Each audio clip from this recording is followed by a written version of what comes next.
Hello मेरे प्यारे देश के होनहार साथियों, बहुत बहुत नमस्कार, बहुत बहुत प्यार। आज मैं उन बच्चों के लिए वीडियो लेकर आया हूं कि जो बीएससी फर्स्ट सेमेस्टर में अपना एडमिशन इस समय करा रहे हैं।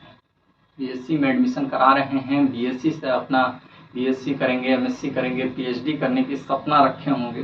कुछ बच्चे बीएससी ग्रेजुएशन के लिए कर रहे होंगे और कुछ अपने डीप नॉलेज के लिए कर रहे होंगे। तो जो मैथ्स के स्टूडेंट हैं, मैं उन बच्चों को कुछ बातें बताने जा रहा हूं, थोड़ा ध्यान से देखिएगा। और बीएससी 3 साल की जो कोर्स हैं, आप 3 साल इतना ढंग से इसे करें कि कुछ इसके बारे में जानें।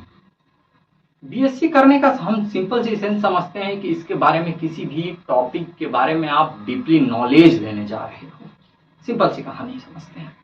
यदि आप अभी तक यदि 12th में तो पास हो गए, बहुत अच्छा नंबर आया होगा, कुछ कॉपी कॉन्सेप्ट क्लियर होंगे, कुछ क्लियर भी नहीं होंगे तो वो तो करेंगे आप।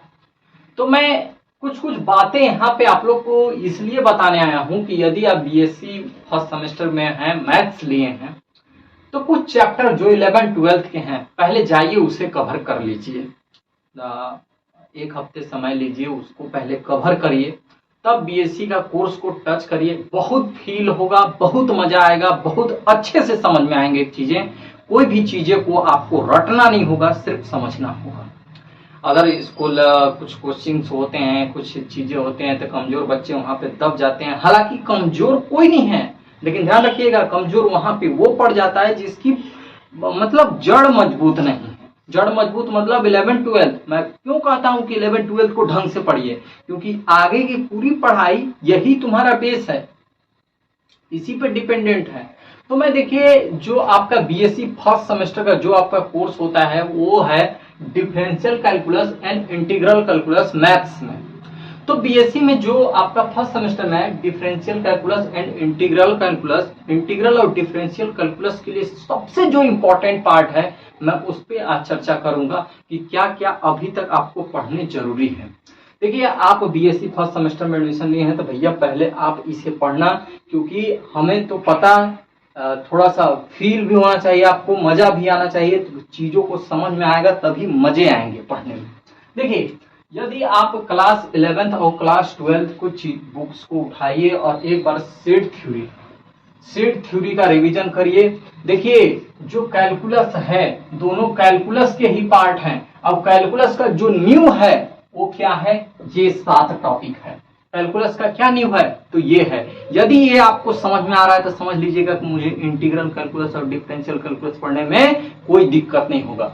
देखिए ध्यान से, पहले सेट थ्योरी को जाइए और ढंग से पहले एक बार रिवाइज कीजिए। बातों को कुछ 11th क्लास में है तो उसे 11th क्लास में थोड़ा सा पढ़िए, समझिए क्या होता है, चीजों को थोड़ा सा समझने की कोशिश कीजिए।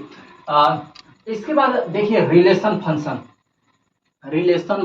11th में भी दिया है, 12th में भी दिया है, दोनों को जाके पढ़िए भैया। कैलकुलस का न्यू है, कैलकुलस का क्या है, जड़ है, न्यू है, ठीक है। रिलेशन फंक्शन सेट थ्योरी हो गया। और देखिए लिमिट एंड डेरिवेटिव, लिमिट नहीं निकालने आएगा, लिमिट आपके चैप्टर में दिया हुआ है। तो पहले बेसिक चीजें जब क्लियर रहेंगी तब तो उसमें एक से एक थ्योरम दिया है यार, वो पढ़ोगे आप। तो हमारा इस वीडियो बनाने का सेंस ये है कि प्लस जाइए पहले 11th 12th के कुछ चैप्टरों को ढंग से कवर कीजिए, तब जाके इंटीग्रल कैलकुलस और डिफरेंशियल कैलकुलस पढ़ने में मजा आएगा। लिमिट कंटिन्यूटी बहुत जरूरी है, लिमिट डेरिवेटिव हो गया, डिफरेंशियबिलिटी कैसे निकाला जाता है, इतना आप समझ जाते हो तो बुक्स का तो कुछ बहुत हद तक क्वेश्चन आप कर लोगे यार। In differentiability, continuity and differentiability, application of derivative, इसका एप्लीकेशन ऑफ डेरिवेटिव पढ़ लीजिए। देखिए फार्मूला लिखिए, फार्मूला को रिवाइज कीजिए, डेली उसको रिवाइज कीजिए। इंटीग्रल्स, जो इंटीग्रेशन होता है इंटीग्रल कैलकुलस के लिए, ठीक है।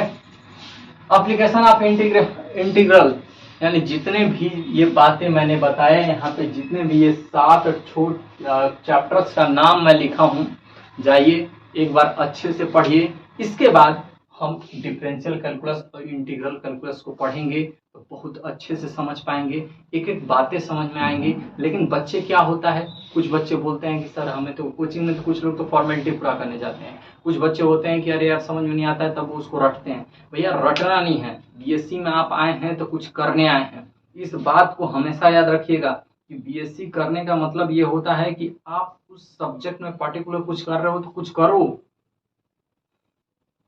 ठीक है। तो हमारा कहने का मतलब है कि थोड़ा सा कोई भी चीज़ों को लीजिए तो थोड़ा उसमें डीप हम जानकारी लेंगे। हम यहाँ पे देखिए, आपने 12th क्लास में ओनली फॉर कैलकुलस पढ़ के आया, लेकिन जैसे ही आप बीएससी लिए उसमें आप डिफरेंशियल और इंटीग्रल कैलकुलस, अलग अलग 2 कैलकुलस आ गए। तो हमारा कहना है भैया कि थोड़ी डीप जानकारी लेनी है तो थोड़ी बेसिक चीज़ें भी क्लियर होनी चाहिए।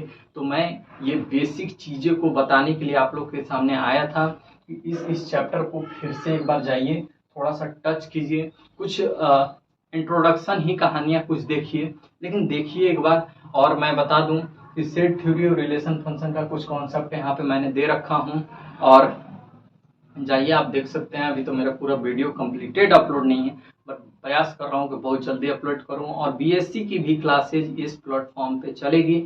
इस प्लेटफॉर्म पे आपको बीएससी की फर्स्ट सेमेस्टर की ऑल प्ले लिस्ट वाइज पूरे के पूरे चैप्टर्स मिलेंगे, हेडिंग मिलेंगे।